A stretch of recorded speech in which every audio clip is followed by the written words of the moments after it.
Hello, hello. This is the My Artifact episode number 1715. आजची तारीख आहे 18 ऑक्टोबर 2019. आता वाजले सकाळचे 11 वाजले. काल आपण आर्टिफॅक्ट एपिसोड नाही केला, जे की काल आपल्याला सुट्टी होती. वेल, फर्स्ट ऑफ ऑल, काल का नाही केला आर्टिफॅक्ट एपिसोड? या every time why I said something like that, याच्या मागे रिझन असते ना, तर ते ओके. काल तारीख होती 17 ऑक्टोबर 2019.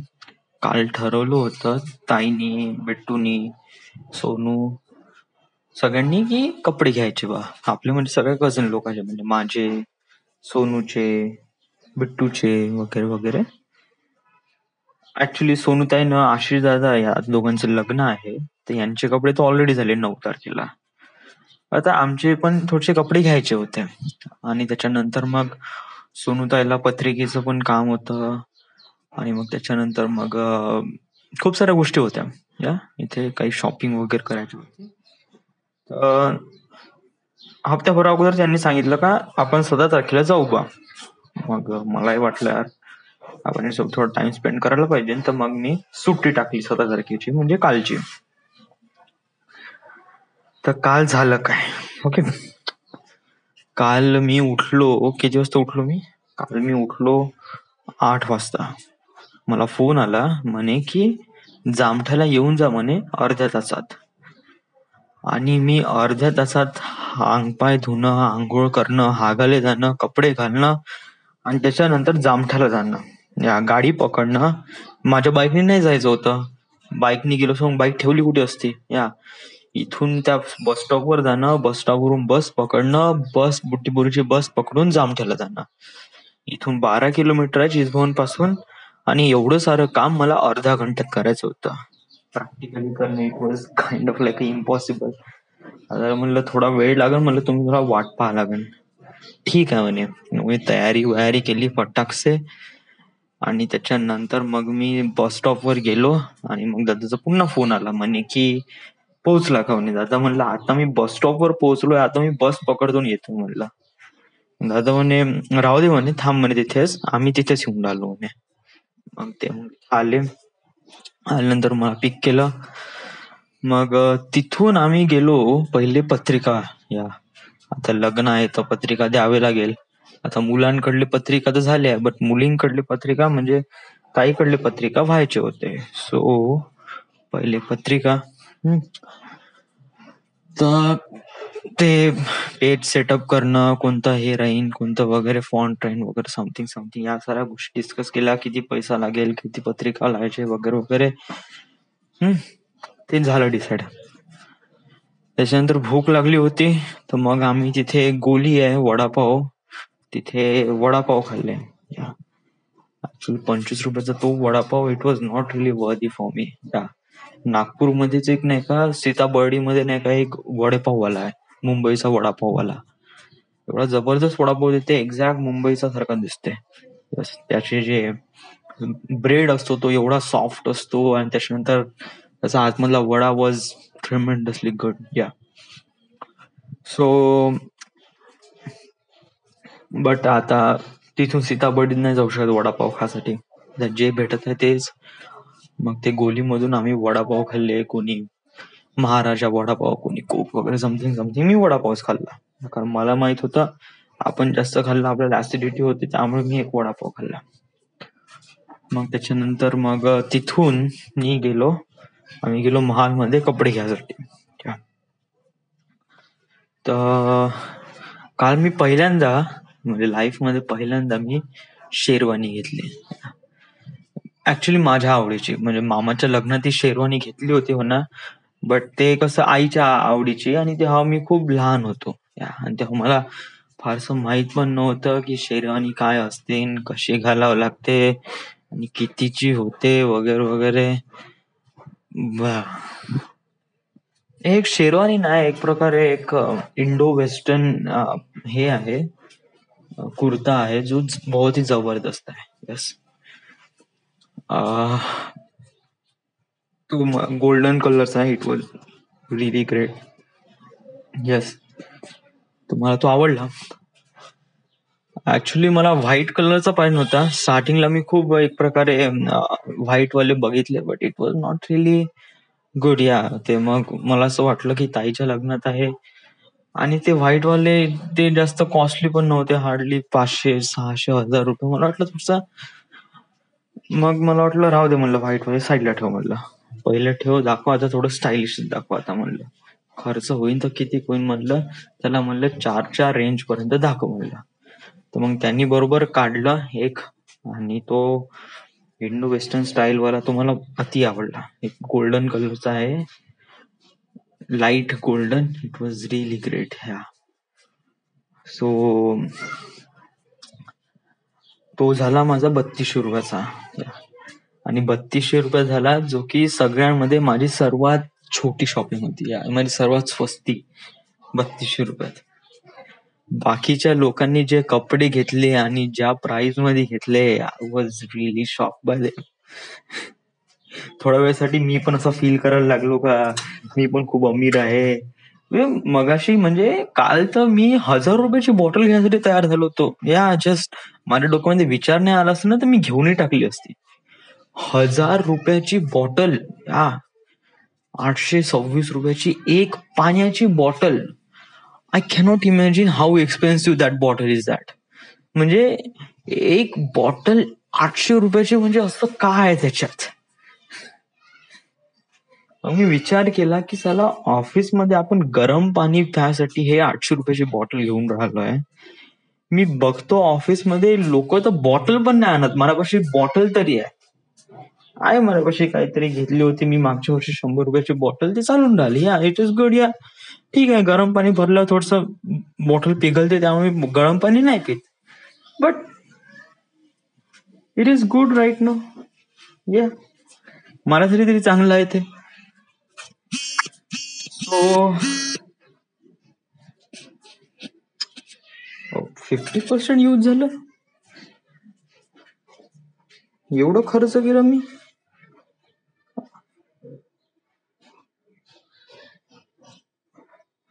1 GB खर्च झाला, नीचे तर काहीच डाउनलोडिंग नाही झालं। ऍक्च्युली iOS 13ची अपडेट आली, तर मी अपडेटिंगला लावलं आणि हार्डली इथे 10% डाउनलोडिंग झालं, आणि माझ्यामध्ये 50% डेटा खतम झाला। बरोबर। सो मग मी माझे कपडे घेतले, 3200 रुपयाचे झाले, जास्त एक्सपेन्सिव्ह नाही झाले। वेल, अजून माझ्यासमोर अजून एक प्रॉब्लेम आहे की आता माझ्या अकाउंट मध्ये आता फक्त 4000 रुपये आहे। आणि कसं आहे की आता मला 3-4 दिवसात मला घरमालकाला पैसे द्यावे लागेल 2500 रुपये। मग त्याच्यानंतर माझ्यापाशी उरते करीब 2000 रुपये। तर मग मला या 2000 रुपयामध्ये माझा महिना तर निघून जाईल, ओके, बट पुढच्या महिन्यामध्ये मला त्या स्क्रिप्ट डिझाईन क्लासेसला 20,000 रुपये द्यायचे आहे। या आता माझी सॅलरी ती येऊन जाईल 14,000 रुपये। मग बाकीचे पैसे कुठून अरेंज करू याचा थोडासा माझ्यापाशी प्रॉब्लेम येऊन राहिलाय, कारण मी बाकीचे पैसे जरी अरेंज केले तरी मग पुढल्या महिन्यात मला खर्चासाठी माझ्यापाशी काहीच पैसे राहणार नाही। It was really nothing at all. So तो थोडासा प्रॉब्लेम आहे। तर मी काय करतो की या विशालला थोडेसे 5,000 मागतो, ओके, म्हणजे आपलं हे 20,000 रुपये होऊन जाते, ऑफिसचे काहीतरी 14-15,000 रुपये, आणि त्याच्यानंतर 5,000 रुपये विशाल कडून, तर 20,000 रुपयाचं सेटलमेंट होऊन जाते, आणि 5,000 रुपये वडिलांकडून घेतो, ओके, जेणेकरून मला थोडं काही खर्च पाणी लागलं तर या विशाला मी पुढल्या महिन्यात वगैरे देऊन देईन मी 5,000 रुपये, ओके। मग त्याच्यानंतर मग काय केलं मग मी, त्याच्यानंतर मग सोनूचे कपड्याची पसंत झाली होती, यस, बट म्हणजे राहू दे म्हणे, आपण थोड्या वेळानंतर पाहू म्हणे. म्हणजे एक प्रकारे तिचा कपडा साईडला ठेवला. समज जर काहीच चॉईस नाही, यांची सगळ्यांची कसं ठरवलं होतं की यांना मान्यवर मधूनच घ्यायचं. या लोकांनी फुल ठरवलं होतं की मला घ्यायचं आहे तर मान्यवर मधून. मी ठरवलं होतं की समज जर मी मान्यवर मधून घेईन म्हणलं तर मला जाईन म्हणलं माझा कुर्ता 10-15 हजारापर्यंत, जे की मला भेटला 3 हजारापर्यंत, 3,500 म्हणजे किती कमी. या म्हणजे ट्रिपल टाइम. या बिट्टूनी 12,000 रुपयाची खरेदी केली मान्यवर मधून, पण त्या 12,000च्या खरेदीमध्ये एकही त्याचा जो आहे ना कपडा, जो मला प्रॉपरली मॅच करत नाही म्हणजे माझ्या स्टँडर्डला मॅच करत नाही. या लिटरली आमचे स्टँडर्डच म्हणजे मी इथे शब्द व्हाय, कारण नाही का त्यांनी घेतली कुर्ती, तो 3 पीस वगैरे, तो इतका हे भरीव वाटत नाही. या जसं लाईक एक साधारण शर्ट घालून असलेला व्यक्ती आहे आणि एक कोट घालेला व्यक्ती आहे. आता मी इथे व्हिज्युअल अपिअरन्स बद्दलच बोलून राहिलोय, बाकी कोणत्या गोष्टीबद्दल बोलत नाही. तर याच्यामध्ये जो ब्लेझर घालून असलेला व्यक्ती तो जबरदस्त दिसून राहिला ना. बट इथं काय आहे की इथे जो ब्लेझर घातलेला व्यक्ती आहे त्यांनी हार्डली फक्त 3,000 रुपये खर्च केले.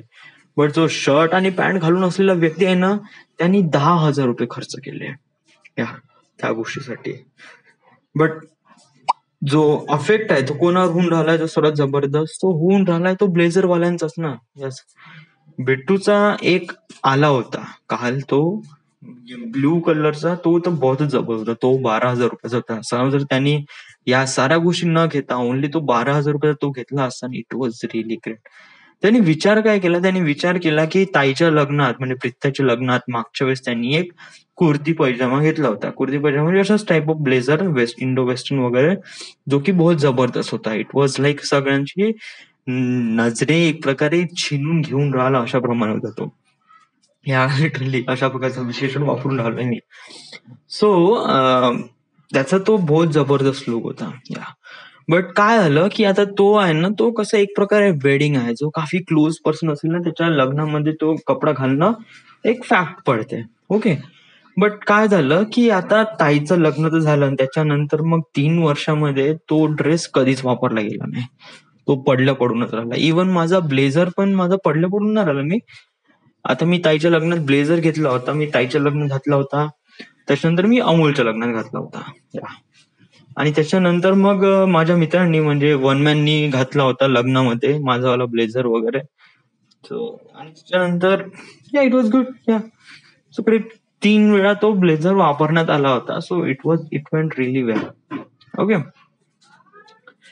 बट कसं आहे की ताईचं लग्न आहे आणि ताईच्या लग्नामध्ये आपण has to be a special, असं तर नाही. या सो मला वाटलं की यावेळेस मला आवडलं ना, मी घालीन यार. आणि आता तर म्हणजे कसं आहे की आता तर ताईचं लग्न आहे, त्याच्यानंतर मग पुन्हा 2 वर्षानंतर विशालचं लग्न राहील, तर तेव्हा ते घ्यावं लागेल नवीन पुन्हा. I don't know.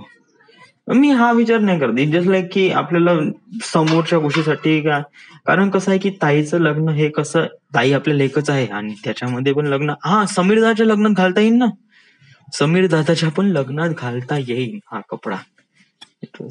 आणि कसं आहे की माझा खूप जास्त असं एक्सपेन्सिव्ह नाही आहे की माझा असं एक प्रकारे रिग्रेट होईन का, समजा जर माझा पडला पडून राहील तर मला खूप जास्त रिग्रेट होईन का मी घेतला आणि तो असं पडला पडूनच आहे. माझा खूप जास्त एक्सपेन्सिव्ह पण नाही. इट वॉज क्वाईट एक प्रकारे रिझनेबल, म्हणजे काफी रिझनेबल आहे. 3.5 नाही, 3.32, 3.20 मध्ये, 3,200 मध्ये मला तो भेटला आहे. सो इट वॉज रिअली वेल. या मला तर अति आवडलं. आणि असं नाही समीराच्या लग्नात जर नवीन घ्यायचं पेड पडलं तर मी नवीनही घेऊन टाकेन. बट राईट नाऊ मला ताईच्या लग्नामध्ये हा भेटला आणि it will grab more attention. So yeah it is quite a good. या आणि पडल्या पडून राहते, मी देऊन देईन ना मित्राला. इथं खूप सारे आहे, इथं वैभव आहे, पिंटी आहे वगैरे वगैरे, वाटेल तर घेऊन देतात ना, घालतात. या that is good. That is really good. It was really good. या लोकांनी घातलं, मी पण घातलं. मग काय झालं की सोनूचा कपडा एक प्रकारे फायनल केला, पण घेतला नाही तिथून. मग आम्ही गेलो कुठे, KFC मध्ये. ते KFC मध्ये चिकन खाल्लं. वाक. या लोकांनी करीब 1200 रुपये खर्च केले त्या खाण्यामध्ये आणि त्याचा काहीच स्वाद नव्हता, कतही नाही. इट वॉज बस काहीतरी KFC मध्ये जाऊन खाणं, बस याच फक्त हे होतं. बाकी याच्यामध्ये असं फारसं काही नवीन काही होत नाही. मग मग KFC मध्ये मग त्याच्यानंतर मग आम्ही आलो, कुठे आलो, मान्यवर. येस, कपडे. सो बिट्टूचे कपडे घ्यायसाठी बहुत वेळ लागला. इट वॉज 3-3.5 घंटे तर बिट्टूचा वेळ लागला. वाय? कारण पहिले आम्ही ट्राय केलं होतं 3 पीस. खूप ट्राय केले. नाही आवडले.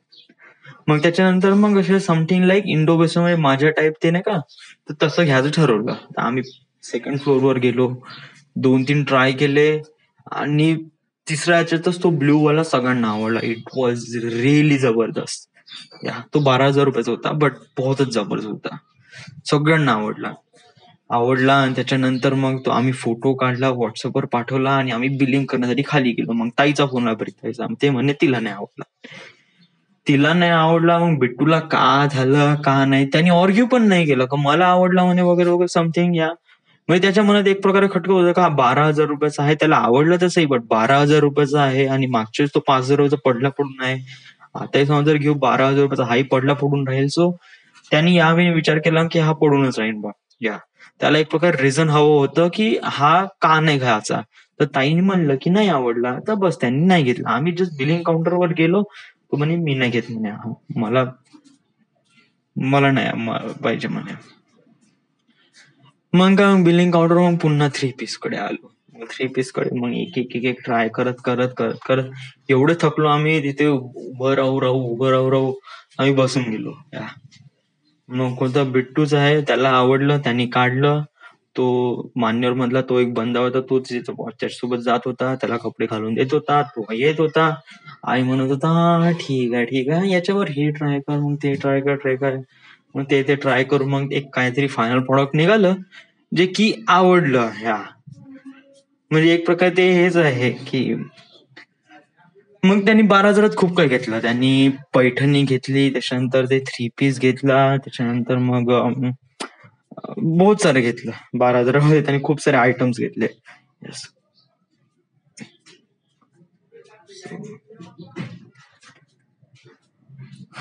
मग त्याच्यानंतर मग तिथून मग सोनूच्या लाचा खूप जास्त वेळ नाही लागला. तिथे आम्ही समोरच गेलो, तिथे 3-4 लाचा घेतले आणि मग सोनूचा लाचा ऍक्च्युली तोही थोडा एक्सपेन्सिव्ह झाला. येस, तिचा झाला 6,800 रुपये. म्हणजे करीब 6,800 रुपये, 7,000 रुपये तिचा एक्सपेन्स झाला. वडिलांनी ठरवलं होतं की 5,000 पर्यंत घेऊन घे म्हणे, 5च्या वरती नको घेऊ म्हणे. तर मग कसं आहे की मग ठरवलं, 2 बिल काढले, एक फेक बिल, एक कच्चं बिल आणि एक पक्क बिल. कच्चं बिल मध्ये 4,500 रुपयाची एंट्री द्यायची, ते बिल वडिलांना दाखवायचं का हे बिल आहे. पण ऍक्च्युअल प्राइस झाली ती 6,800. वडिलांच्या ATM कार्ड मधून 4,500चा डेबिट मारला आणि त्याच्यानंतर उरलेले पैसे 2,500 रुपये ते भेटून दिले. आता मी देऊ शकत नव्हतो, कारण समजा मी पैसे दिले असते, माझ्यापाशी काहीच पैसा नसता. It was really nothing at all. So माझ्यापाशी आता इथं पोगी आहे. समजा जर मी घर मालकांनी पैसे मागितले आणि मी दिले, मग नंतर माझ्यानंतर उरते 2,500 रुपये. या 2,500 माझं कसं होईन. सो आणि समोर दिवाळी पण आहे. सो यावेळेस ठरवलं की आता मला सुट्टी आहे, शनिवार, रविवार आणि सोमवार सुद्धा. येस. सो सोमवारी ऍक्च्युअली ते नागपूरमध्ये इलेक्शन आहे, सो ऑफिसला सुट्टी आहे. बट मी इथेच थांबीन. येस, मला काही गोष्टी रिअलाइज झाल्या की समजा जर आपण थोडी मेहनत नाही करू तर आपण काहीच करू शकत नाही. लिटरली हे जे मी क्लासेस लावले आहे याचा मला असा फारसा काही फायदा झाला असं मी नाही म्हणू शकत. बट यांनी माझ्यामध्ये एक प्रकारे इन्स्पिरेशन क्रिएट केली आहे की of course I will be a film maker. आणि एक प्रकारे रायटरचं काम असं एक प्रकारे स्टोरी लिहिणं, स्टोरी डिझाईन करणं समथिंग समथिंग जे माझ्या मनामध्ये आहे होतं, की मी ठरवलं होतं, की मी हे क्लासेस केल्यानंतर मला कुठे जॉब भेटन. But it was not. आपण कितीक वेळ आपण कोणाची तरी जॉब करत राहीन, कोणाची तरी जॉब करत राहीन ना आपण आपले स्वप्न कधीच पूर्ण नाही करू. तर आपल्यापाशी थोडा वेळ चान्स आहे राइट नाऊ. या की आपण इथे नागपूरमध्ये आहोत. आपण एक प्रकारे एक स्क्रिप्ट डिझाइन करू, जे मराठी मूव्ही आहे घरची गोष्ट. हो. या घरची गोष्टमध्ये असं खूप जास्त एक्सपेन्सिव्ह अशी स्टोरी लाईन नाही आहे, बट काफी इमोशनल, प्रॅक्टिकल आणि फॅमिली बेस्ड मूव्ही आहे, जी सगळ्यांना आवडेल अशा रीतीने मला ती एक प्रकारे एक्सप्लेन करायची. अजूनपर्यंत माझ्या डोक्यामध्ये फक्त आयडियाच आहे. त्याच्यानंतर असं फारसं काही आहे नाही. सो मी ठरवून राहिलोय की या सुट्टीला मी त्याची सुरुवात करतो. कशाप्रमाणे लिहायचं, काय लिहायचं. मी वर्ध्याला नाही जात, मी इथेच थांबतो. वर्ध्याला जाऊन नाहीतरी पैसे खर्च होऊ नये, बाकी काही होऊ नये. आणि नाहीतरी मग या दिवाळीत आपण जाऊच ना भेटूच सगळ्याजण सोबत. सो या. तर मग मी आता इथेच आहे. यस, मला आता आज शुक्रवार आहेत, आज ऑफिस ऑफकोर्स. उद्या शनिवार माइट बी सुट्टी नाही राहू शकत कारण मेल आला आहे, कारण सोमवारची सुट्टी आहे. तर उद्याचा पण ऑफिस करावं लागेल. बट परवा म्हणजे रविवारी आणि सोमवारी 2 दिवस मी इथेच आहे आणि त्याच्यानंतर मग मी रायटिंग सुरुवात करतो. Okay. So it was kind of like important to me. So till then everything is good is fine. So